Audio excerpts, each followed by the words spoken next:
ನಮಸ್ಕಾರ ಫ್ರೆಂಡ್ಸ್, ಎಲ್ಲರಿಗೂ ಕೂಡ ಹೃದಯಪೂರ್ವಕ ನಮಸ್ಕಾರ.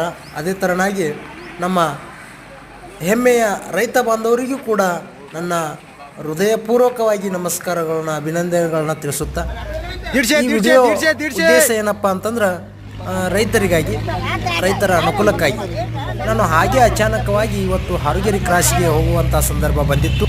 ಆ ಸಂದರ್ಭದೊಳಗೆ ಅಲ್ಲಿ ಬಹಳಷ್ಟು ಜನ ಅಷ್ಟೊಂದು ಜನ ಯಾವ ಕಾರಣಕ್ಕಾಗಿ ಇಲ್ಲಿ ಮುಗಿಬಿದ್ದಿದಾರ, ಯಾರಿಗಾದ್ರೂ ಏನಾದರೂ ಆಗಿದೆಯಾ, ಅಪಘಾತವಾಗಿದೆಯಾ ಅಂತ ನಾನು ಮನದಲ್ಲಿ ಆ ಥರ ಭಾವಿಸಿಕೊಂಡು ಅಲ್ಲಿ ಆ ಸ್ಥಳಕ್ಕೆ ನಾನು ಹೋಗಿ ನೋಡ್ತೀನಿ. ಆದರೆ ಅಲ್ಲಿ ನಮ್ಮ ರೈತರಿಗೆ ಅನುಕೂಲ ಆಗುವ ಹಾಗೆ ಒಂದು ಹೋಲ್ಸೇಲ್ ತರಕಾರಿ ಮಾರುಕಟ್ಟೆ ಪ್ರಾರಂಭವಾಗಿತ್ತು. ಆ ಪ್ರಾರಂಭವಾದ ಸಂದರ್ಭದಲ್ಲಿ ನಾನು ಅಲ್ಲಿ ಎಲ್ಲರೂ ಕೂಡ ಸ್ವಲ್ಪ ಕ್ಯೂರಿಯಾಸಿಟಿಯಿಂದ ಇದು ಯಾವ ಥರದ ಮಾರುಕಟ್ಟೆ ಅಂತ ಕೇಳಿದಾಗ ಅವ್ರು ನನಗೆ ತಿಳಿಸಿಕೊಡ್ತಾರೆ. ಇದು ರೈತರಿಂದ ವ್ಯಾಪಾರಸ್ಥರಿಗೆ ನೇರವಾದ ಮಾರುಕಟ್ಟೆ ಅಂತ ಹೇಳ್ತಾರೆ. ಅವಾಗ ಇದು ನೇರವಾದ ಮಾರುಕಟ್ಟೆ ಅಂದರೆ ಯಾವ ಥರ ಅಂತ ನಾನು ಕೇಳಿದಾಗ ಅವ್ರು ಹೇಳ್ತಾರೆ, ಬೇರೆ ಮಾರ್ಕೆಟ್ ಒಳಗೆ ರೈತರು ಮಾಲ್ ತಂದು ಇಟ್ಟಿದ್ರಂದ್ರೆ ಆ ಮಾಲನ್ನ ಮಾರಿಕೊಡೋದಕ್ಕಾಗಿ 100ಕ್ಕೆ 10%, 8%, 6% ಈ ಥರ ಚಾರ್ಜಸ್ ಮಾಡ್ತಾರೆ. ಆದರೆ ಈ ಮಾರ್ಕೆಟ್ ಒಳಗೆ ಯಾವುದೇ ಥರದ ಚಾರ್ಜಸ್ ಇಲ್ಲ ಅಂತ ಕೇಳ್ತಾರೆ.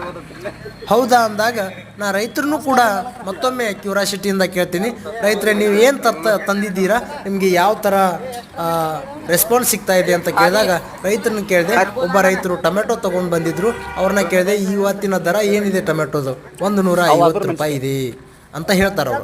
ಅವಾಗ ನಾನು ಅವ್ರನ್ನ ಕೇಳಿದೆ, 150 ರೂಪಾಯಿ ಅಷ್ಟೇ ನಾನು ನಿಮ್ಗೆ ಅದರಿಂದ ಪ್ರೋಡಿಸುತ್ತಾ ಅಂತ ಕೇಳಿದಾಗ ಅವ್ರು ಹೇಳ್ತಾರೆ, ತಮ್ಮ ಎಷ್ಟು ಹೊಚ್ಚಿದ್ದಿಲ್ಲ ನೀ, ನಾವು ಬೇರೆ ಮಾರ್ಕೆಟ್ ಒಳಗೆ ಹೋದ್ರೆ 100 ರೂಪಾಯಿ ಮಾರ್ತೈತಿ, ಆದರೂ ಕೂಡ ಆ 100ಕ್ಕೆ 10% ಹೋದ್ರೆ 90 ರೂಪಾಯಿ ಉಳಿತು, 40 ರೂಪಾಯಿ ಗಾಡಿ ಬಾಡಿಗೆ ತೆಗೆದ್ರೆ ನಮ್ಗೆ ಸಿಗೋದು ಕೈಗೆ ಎಷ್ಟು 50 ರೂಪಾಯಿ ಅಷ್ಟು ಸಿಗ್ತತ್ತಮ್ಮ ಅಂತ ಹೇಳಿದಾಗ, ಹೌದಾ ಈ ಥರ ಎಲ್ಲ ಇದೆ ಅಂತ ಕೇಳಿದೆ ನಾನು. ಅವಾಗ ಅವ್ರು ಹೇಳ್ತಾರೆ, ಈ ಮಾರುಕಟ್ಟೆ 100 ರೂಪಾಯಿ ಮಾರಿದ್ರು 100 ರೂಪಾಯಿ ಡೈರೆಕ್ಟಾಗಿ ನಮ್ಮ ಕೈ ಒಳಗೆ ಸಿಗ್ತದೆ, 150 ರೂಪಾಯಿ ಮಾರಿದ್ರು 150 ರೂಪಾಯಿ ಡೈರೆಕ್ಟಾಗಿ ನಮ್ಮ ಕೈ ಒಳಗೆ ಸಿಗ್ತದೆ ಅಂತ ಹೇಳಿದರು. ಆ ಮಾತು ಕೇಳಿ ನನಗೆ ತುಂಬ ಖುಷಿ ಆಯಿತು.